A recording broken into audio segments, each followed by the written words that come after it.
there's a new Sims expansion out. Who would have guessed they would come out with another one? The Sims 3 Ambitions. This is the second expansion pack for the game, and of course you'll need The Sims 3 to play it. Ambitions, it says, but what kind of ambitions? Well, how about being an entrepreneur, inventor, firefighter, doctor, private investigator, or chainsaw ice sculpturist, and getting inked? Ambitions makes this and lots more possible. If you remember Sims 2 expansions like Open for Business and Free Time, you may be getting a similar vibe, but seriously, this is very different, so let's go ahead and get right into the goodies that EA has so benevolently blessed us with and tempts us to spend our hard-earned cash on. You can either continue a previous save game, or you can start a new game. If you start a new one, you may as well check out the new neighborhood for Ambitions, Twinbrook. It's another quaint little town, but with all sorts of new additions in the form of occupational and recreational lots. The whole idea behind Ambitions is to have an open-ended set of tools to work towards ambitions for your Sims, so that you have new areas to visit and explore these opportunities. Some of these are workplaces, and others are just places to visit, but each of them you can actually enter. And what I mean is, if you remember from The Sims 3, there were certain buildings where you could enter, but you couldn't see inside. Like the grocery store, for instance.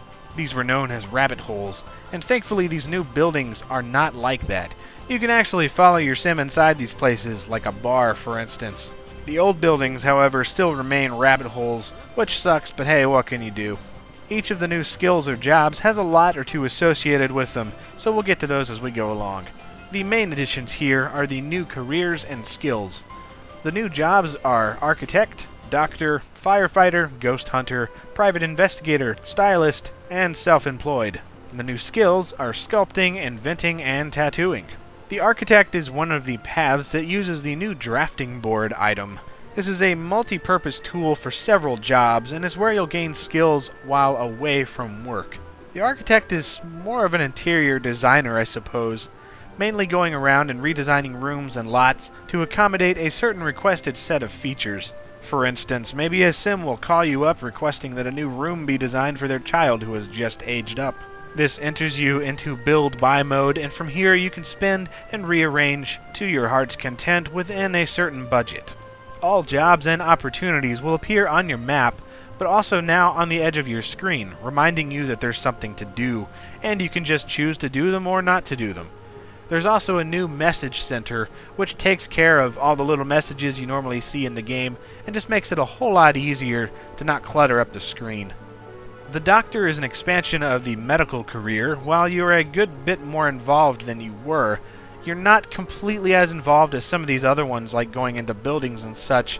Usually you make decisions outside of the hospital, like going and vaccinating people or making house calls. And with this, you start getting into one of the more interesting aspects of Ambitions, choices between good and evil. With each career, you have options to do good or bad. For instance, with the doctor, you can choose to help patients by giving them their correct medication, or take the evil route and test bizarre experimental drugs on them. Hooray for sadism!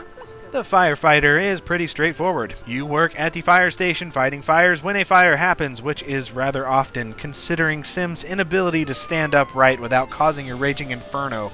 There are also wilder disasters to take care of, like meteor strikes and earthquakes, but I've yet to experience them. While at the scene, you play a minigame of sorts, dousing the flames and rescuing any trapped Sims before they burn to a crisp.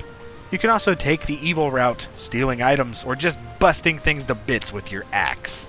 There's also the Ghost Hunter, in which you hunt ghosts. If you played The Sims 3 for very long, it's pretty obvious how this could be a very profitable career. Ghosts are everywhere.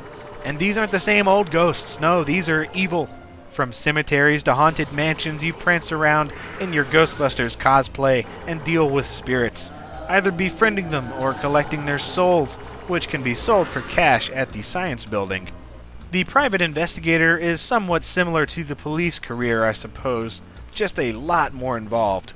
You can use bushes and such to hide and sneak around, investigating things privately. I really like this one. You'll get clues and search people and places to get the answers you need, or you can just jump a Sim and beat the answers out of them, Jack Bauer style, or even break into houses and steal everything in sight, like cars. Just stick it in your pocket, it'll fit. The stylist career is similar to the architect career, but instead of giving houses a makeover, you give Sims a makeover, either at home or in the salon. Using hair, makeup, and clothing, you can rejuvenate a Sim, making them awesome looking, or just completely ruin their look, making them hate you. Shaving people's heads and using tiger makeup has never been so much fun. Surprisingly, there aren't too many new makeup, clothing, or hair additions to the game, but there are a few. Sculpting is pretty much what you would expect. You have a giant pottery wheel thing to take materials like clay, wood, ice, and metal, and sculpt them into various objects, eventually making sculptures of Sims once you're skilled enough. Inventing is also what you would expect. You invent things, and crazy stuff happens.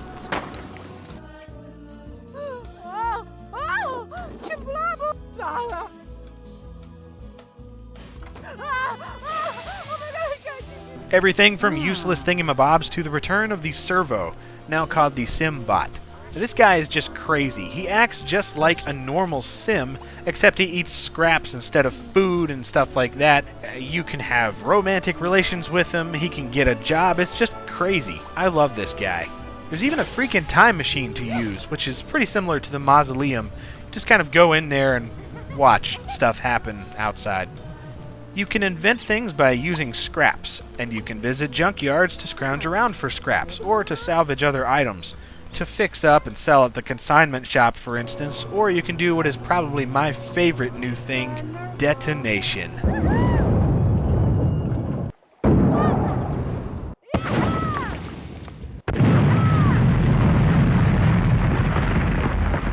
Yes, just attach a bomb to any item and blow it to pieces, even if the item isn't yours. Finally, acts of terror in The Sims. The last skill is tattooing. Kind of like giving a Sims a makeover, giving tattoos is pretty straightforward. Choosing a specific body area to ink, and then choosing from different colors, scales, layers, and opacity, but with no options for moving them around or using wraparound tats. It's pretty fun just inviting in random passers-by and giving them a tattoo or a makeover, especially early on when your Sims have no idea what they're doing. It's a complete disaster and it's hilarious. There's also an option for tattoo removal, which is strange. I'd have thought them being permanent would be a little more fun, but whatever. And finally, the self-employment career is sort of a catch-all. This applies to skill-based jobs like writing and inventing, as well as photography and nectar collecting if you have World Adventures installed.